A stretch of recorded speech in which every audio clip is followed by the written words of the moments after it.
In the vast wilderness of Sinai, Moses received a sacred design from God: build an ark.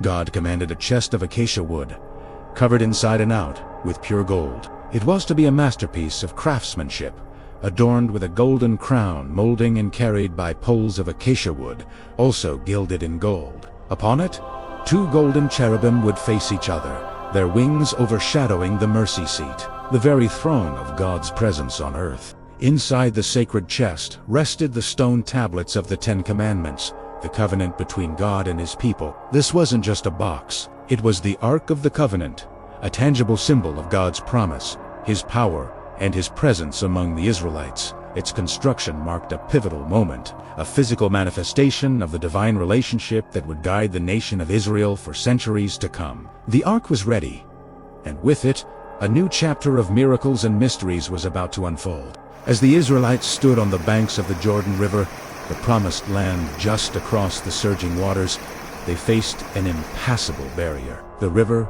was at flood stage, a raging torrent, but they had the Ark. As the priests carrying the Ark stepped into the water's edge, something incredible happened. The waters upstream piled up in a heap, and the downstream flow was cut off completely. A dry path appeared right through the middle of the riverbed. The entire nation of Israel crossed over on dry ground, with the Ark holding the mighty river at bay. This was no ordinary object. It was a conduit of divine power. Later, when they faced the formidable, fortified city of Jericho, they didn't use battering rams or siege towers. For 6 days, they marched around the city once each day. The Ark of the Covenant carried in their procession. On the 7th day, they marched around it 7 times. The trumpets sounded, the people shouted, and the mighty walls of Jericho collapsed. The Ark had demonstrated its power once again, not as a weapon of war, but as a testament to the absolute authority of the God it represented.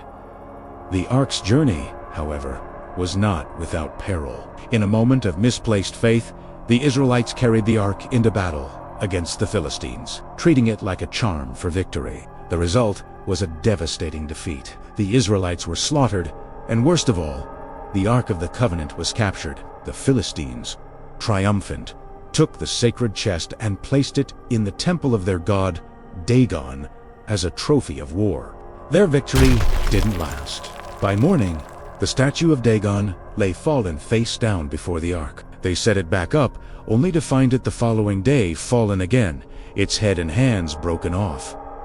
The message was clear. Then, a terrible plague broke out. Tumors afflicted the people of the Philistine cities wherever the Ark was taken. Panic spread. The Philistine lords realized they could not keep this powerful, sacred object. It was not a trophy. It was a source of judgment against them. They knew they had to send it back. Driven by fear and plagued by disease, the Philistines devised a plan to return the Ark.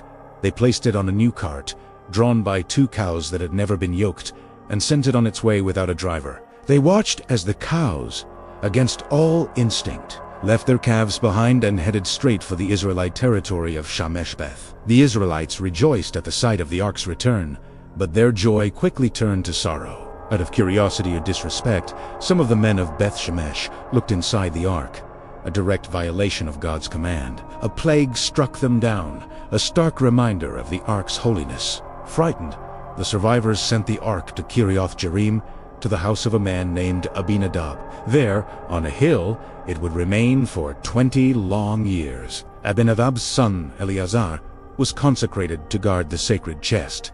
For 20 years, the Ark remained in seclusion, waiting for a king who would restore it to its rightful place at the heart of the nation. That king was David. After uniting the tribes and establishing Jerusalem as his capital, David's heart yearned to bring the Ark of God to the city. His first attempt, however, ended in tragedy. The Ark was transported on a new cart, not carried by priests as instructed. When the oxen stumbled, a man named Uzzah reached out to steady the Ark and was struck down instantly. A terrified David postponed the plan, leaving the Ark at the house of Obed-Edom. But while there, the Ark brought immense blessings to Obed-Edom's household. Realizing his error, David prepared for a second attempt, this time with meticulous care and reverence. He commanded the Levites, the priestly tribe, to sanctify themselves and carry the Ark on their shoulders using the poles, exactly as Moses had commanded. This time, the journey was a triumph, with shouts of joy, the sounding of trumpets, and sacrifices of celebration. David led a grand procession. He danced before the Lord with all his might, unashamed in his exuberant worship. The Ark of the Covenant finally entered Jerusalem, the city of David, and was placed within a special tent, prepared for it. Jerusalem was now not just the political capital, but the spiritual center of Israel, with the presence of God, symbolized by the Ark, dwelling among his people. The arrival of the Ark in Jerusalem marked the zenith of its known history. It rested in David's tent, the center of Israel's worship. Later, when Solomon built the first temple, the Ark was placed in its most sacred resting place. This innermost chamber was a perfect cube, overlaid with pure gold, where the Ark sat in darkness beneath the wings of two massive, newly carved cherubim. Once a year, on the Day of Atonement, the high priest would enter this sacred space to sprinkle blood on the mercy seat, atoning for the sins of the nation. For centuries, the Ark remained the heart of Israel's faith. But then, history grows quiet. The last mention of the Ark in the biblical narrative is during the reign of King Josiah, who ordered the Levites to return it to the temple. What happened after that is one of history's greatest mysteries. When the Babylonians, under Nebuchadnezzar, conquered Jerusalem in 586 BC, they plundered and destroyed the temple. The exhaustive lists of treasures they carried away make no mention of the Ark of the Covenant. It simply vanishes from the historical record. Did the Babylonians destroy it? Did the priests, foreseeing the invasion, hide it away in a secret chamber beneath the Temple Mount? Was it spirited away to another land for safekeeping? For over 2.5 millennia, speculation has run rampant. Theories abound, placing the Ark everywhere from a cave on Mount Nebo to a church in Ethiopia. Countless adventurers and archaeologists have sought it, inspired by its legendary power and profound religious significance. But to this day, the Ark of the Covenant has never been found. Its disappearance is as shrouded in mystery as its creation was in divinity. Perhaps its physical presence was no longer needed. The prophet Jeremiah spoke of a time when people would no longer talk about the Ark because the presence of God would be with them in a new way. For Christians, this new covenant is fulfilled in Jesus, the ultimate expression of God's presence on earth. For Jews, the hope remains that it will be revealed in the Messianic age. The Ark's story is a powerful journey from a wooden chest in the desert to the heart of a kingdom, and finally, into the realm of legend. It remains a potent symbol of faith, mystery, and the enduring quest for a tangible connection to the divine. What do you think happened to the Ark? Let me know in the comments below.